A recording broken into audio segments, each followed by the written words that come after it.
नगर पालिका का अपडेट भी सामने आ गया। आरएलडी को यहां पर बढ़त मिली हुई है। आरएलडी और समाजवादी पार्टी का गठबंधन यहां पर है और 60,506 वोट मिले हैं। वहीं बीजेपी प्रत्याशी को 52,700 वोट मिले हैं। तो यहां पर पश्चिम में कुछ ऐसे क्षेत्र हैं, कुछ ऐसे निकाय हैं जहां पर दबदबा है आरएलडी का, और उनमें से एक जहां पर आरएलडी प्रत्याशी अब लीड करती हुई नजर आ रही हैं।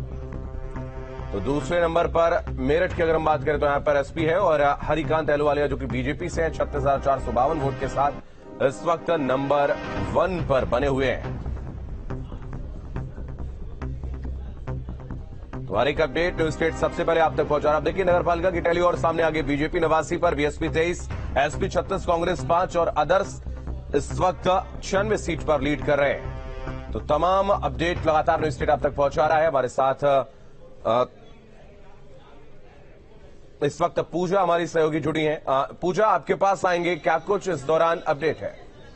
बिल्कुल शुभम, आंकड़े तो हम लगातार दिखा ही रहे हैं कि कौन किस तरीके से बढ़त बनाते हुए आगे चल रहा है, लेकिन वो 2 सीट्स मेयर पद की जिस पर अभी तक जीत दर्ज की जा चुकी है वो हम आपको दिखा देते हैं। भारतीय जनता पार्टी से अयोध्या से देखिए गिरीशपति त्रिपाठी जो है उन्होंने जीत हासिल कर ली है और उन्होंने एसपी के कैंडिडेट को यहां पर हराया है।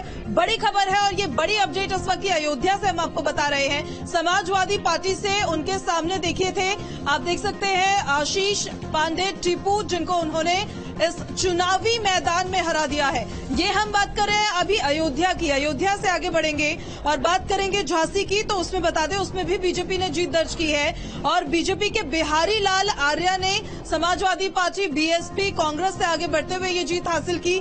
बिहारी लाल आर्या वहां के अब नए मेयर बनाए जाएंगे। इसके अलावा सतीश जतारिया जो थे वो इस सीट पर हारते हुए नजर आए हैं। शुभम, बिल्कुल, तो ये ताजा अपडेट सामने आ, और एक बड़ी खबर अपने दर्शकों को बता रहे, इस वक्त की बड़ी खबर सामने आ रही है।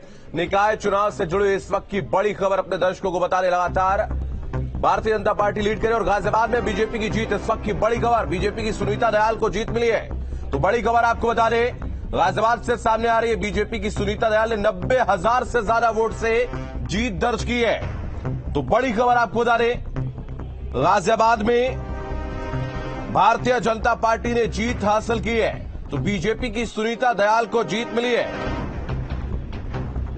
इस वक्त की बड़ी खबर आपको बता रहे,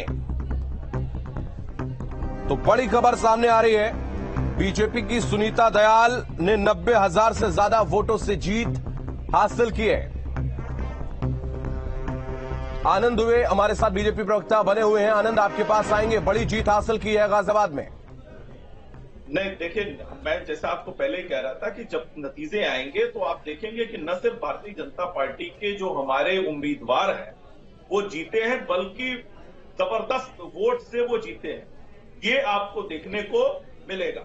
एक चीज और मैं बता दूं, अभी आप देखिए कि स्वार जो विधानसभा है उसको हमने जीतने का काम किया है उपचुनाव में, और 96 जो विधानसभा उपचुनाव हो रहा है 96 में, उसमें भी भारतीय जनता पार्टी लगातार अपनी बढ़त को बनाए हुए है और वहां भी हम जीतेंगे। यानी उपचुनाव में भी हम जीतेंगे और जो नगर पालिका के, नगर पंचायत के और नगर पालिका परिषद के भी जो नतीजे आएंगे उनमें भारतीय जनता पार्टी जबरदस्त जीत के साथ आज जनता का आशीर्वाद हासिल करेगी।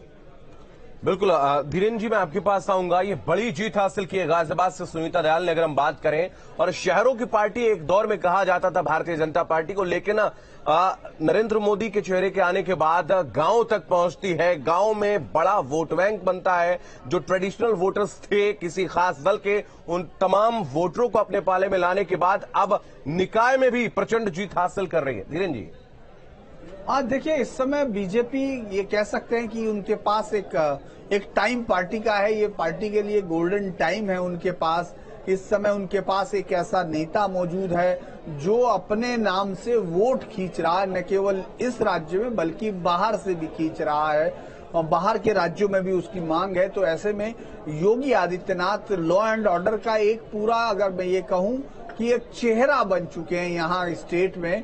लॉ एंड ऑर्डर को उन्होंने बेहतर किया है। इसके साथ साथ अगर हम लोग जो विकास की बात है तो वो अब उनके पास गिनाने के लिए काफी काम है वो, और कोई भी बड़ा करप्शन या कोई भी इस तरह की कोई चीज सामने नहीं ला पाए। मुद्दे हैं तो अगर वो लोगों के साथ जो एक लंबा दौर था कोरोना का वो भी बीत चुका है। उसके बाद पार्टी जो बेहतर कर सकती थी खासतौर से सामाजिक योजनाओं का, तो उनका भी आपने देखा होगा हर रैली में वो अपनी इन योजनाओं को गिनाते थे। लेकिन जो सबसे बड़ी चीज है अगर आपको मैं ये कहूं इस पूरे चुनाव की, तो योगी आदित्यनाथ अपने आप में जो लॉ एंड ऑर्डर की सही स्थिति का परिचायक हो गए हैं। और इस दौरान माफिया अतीक अहमद का भी सफाया हो गया, उसके पूरी टीम का सफाया हुआ। तो ये सब चीजें जो है जुड़ती चली गई, यानी उनकी उस छवि में इससे और इजाफा हुआ है। तो मैं ये कह सकता हूं कि इस समय चूंकि बीजेपी जीत रही है और एक लैंड स्लाइडिंग विक्ट्री के साथ है, तो उनके पास उनसे उनकी रणनीति पूछने की भी लोगों को जरूरत नहीं है, क्योंकि लोग देख रहे हैं कि ये पार्टी जीत रही है। हाँ, जो हारे हुए हैं उनके पास अभी बताने के लिए हो सकता है कुछ ना हो, लेकिन बीजेपी को ऐसे ही वक्त में अपने उन तमाम क्रैक्स को देखना होगा जो आपको दिखाई दे रहे हैं। क्योंकि जो महापौर में आपको सफलता मिल रही है वो नगर पालिका में अभी दिख नहीं रही है। आप 199 में से 89 के इर्द गिर्द हैं, और जो आपसे टूटे हुए लोग हैं वो 46 पर है। ज्यादातर लोग मतलब बीजेपी चूंकि सत्तारूढ़ पार्टी के अंदर ज्यादा टूट फूट होती है, उसी में से गए हुए हैं। उसी तरह से आप नगर पंचायतों में अगर आप देखेंगे वहां भी लगभग